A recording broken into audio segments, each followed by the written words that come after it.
Right, so in this video, we're going to spend a little bit of time with text and text editing. So I've got my text in that we had created, um, and we can see in the timeline if I open this up. So let's look at this a little bit. I can hide what's on my timeline. If it had sound, like it was a movie file, I could shut sound off and on, which is good because if I have multiple pieces of video, each of them have their own sound and I haven't taken the sound out in Premiere or something, I can just shut them off so I don't have to worry about it. I can open this, well, this little guy right here is telling me what kind of layer this is. So it's text. We have the little T there. I can lock it. And remember, anytime you put your cursor over these little dots or these little things, they tell us what they are. So red label for text, I can lock it so that I accidentally can't grab it or manipulate it. I can, if I had multiple objects, I could solo it, which would hide everything else but this one graphic. I can open this up, and then we have basically all the properties of this text that I typed in. You might notice also that we see more areas we can open up, but we also see these little stopwatches. And anytime that's a stopwatch, we're going to go into that soon, is where I can set a key. So inside of here, we have these properties, and you notice they come currently in twos, and ones or twos. And what I mean by that is we have an anchor point, which is your pivot point. We have position, and the position is basically X and Y. So I can move things up and down inside of here. Okay. If I were to, just so you can see, zero this out, everything kind of responds to the top left corner.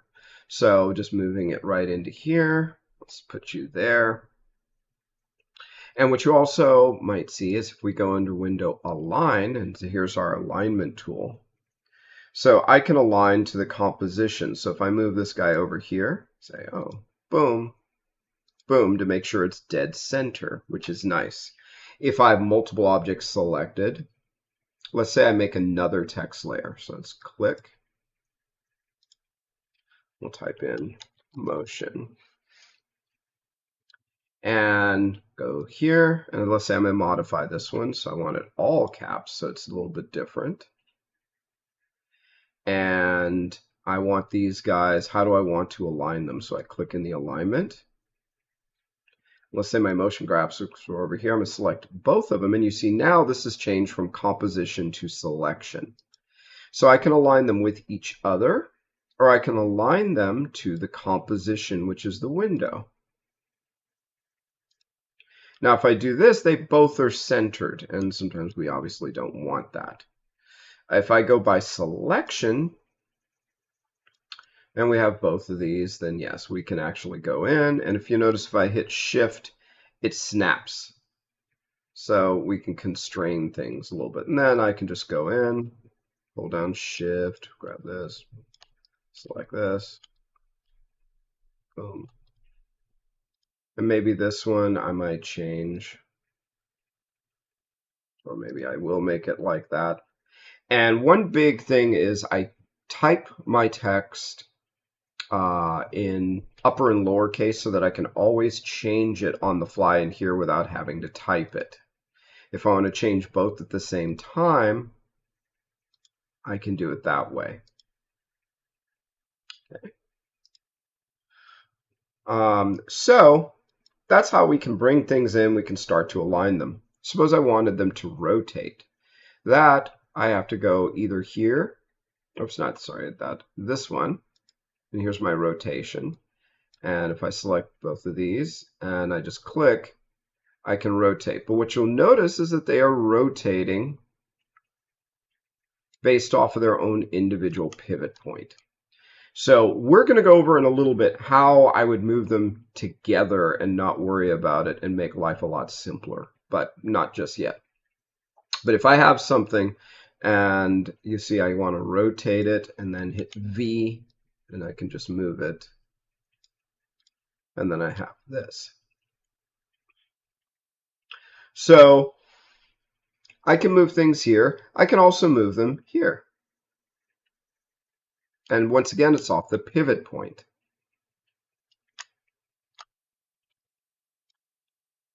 If I want right now this, let's say I wanted let's move you here. And if I try and rotate, imagine I want this to kind of come down like a director's clipboard. If I try to rotate this, click and drag, oops, wrong one, select you, go to motion, rotation, it's going to spin from there. But if I wanted it to go from here, I'm going to click here, my anchor point editor, and I'm going to move my anchor point right where I want it. This is the pivot point of this selected object. And so I, once again, use this tool. I grabbed it from the center and I moved it to where I want the pivot to be. So now if I were to go in and do a rotation, then I can just rotate it from there.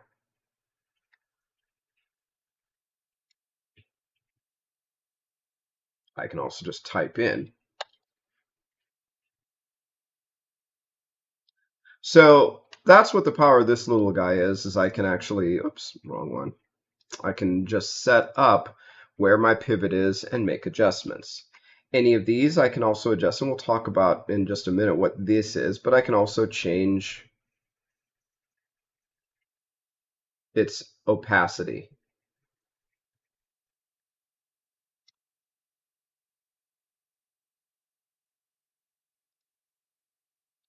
One other thing to think about for these is you notice, and we're going to get more into this, but just so you can see, there are so many different attributes. And when I start opening them up, and if I have like 50 or 100 of these, this is going to be like pages long, and it's really difficult to deal with. I want to move the scale of this and the position of this, and they're all over.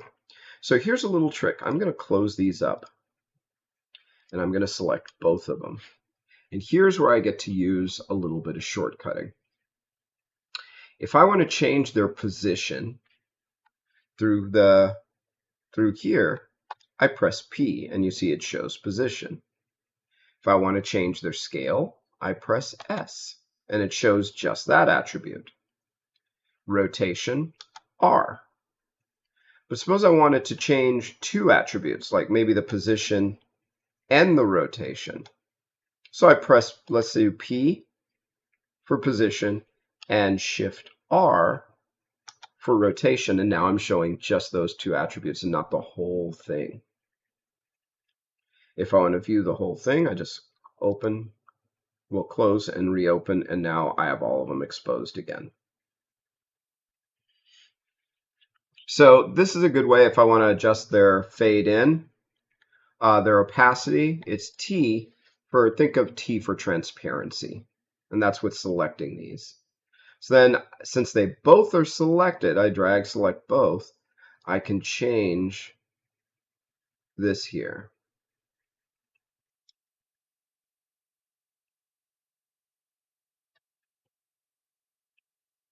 If I go in a little deeper, let's just look at motion. There's an option for text. And this is going to give me even more stuff that I can change, and options for per character, per word, all, and how I can manipulate them. Does every single character have its own anchor point? Does it act as a whole group? You know, what basically is its thing, and then this guy is going to be really powerful. So when I'm dealing with text, that's a quick way of doing it. Just as far as how I get it into place and just manipulating some stuff and just accessing what I can change.